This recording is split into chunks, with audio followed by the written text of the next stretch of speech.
Before going to the pathway by which the PRB controls cell cycle entry, let us take a simplified view of the relationships between different proteins involved in it.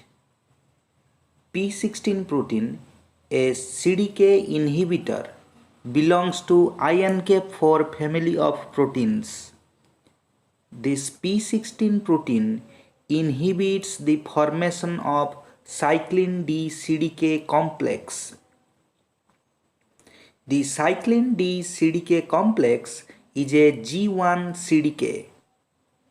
If the cyclin D CDK complex is formed, then it inhibits the PRB or retinoblastoma protein.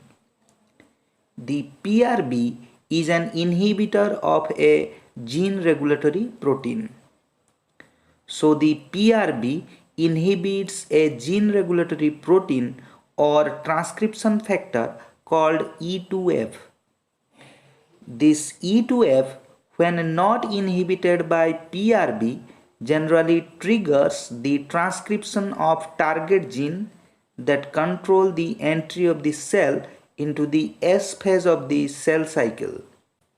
When a non-proliferating normal retinal cell is under stress, it produces P16 protein. This P16 protein binds to a protein kinase called as CDK4. Due to this binding, another protein kinase called cyclin D cannot bind to CDK4. As a result, no cyclin D CDK4 complex is formed and these protein kinases remain in their inactive form. Now the transcription factor E2F binds to the promoter region of the DNA. The unphosphorylated active PRB then binds to the E2F. As a result, the expression of the S phase gene is inhibited and the cell remain in the G1 phase.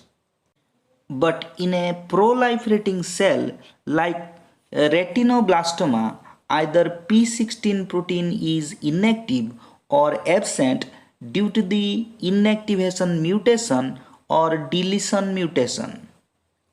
This inactive P16 protein cannot bind to the protein kinase called CDK4. As a result, the CDK4 binds with another protein kinase called as cyclin D.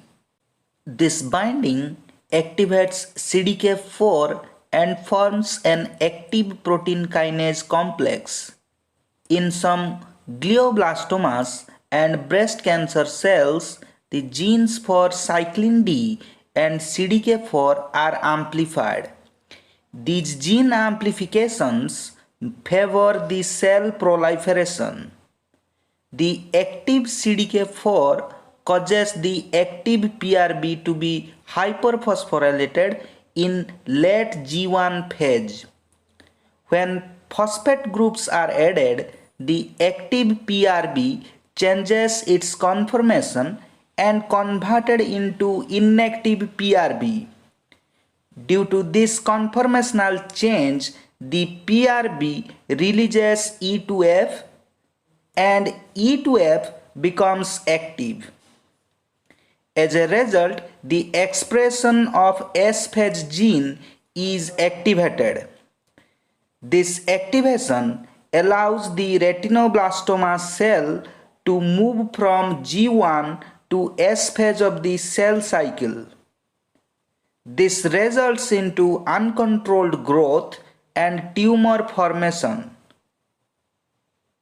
Please like, subscribe and share.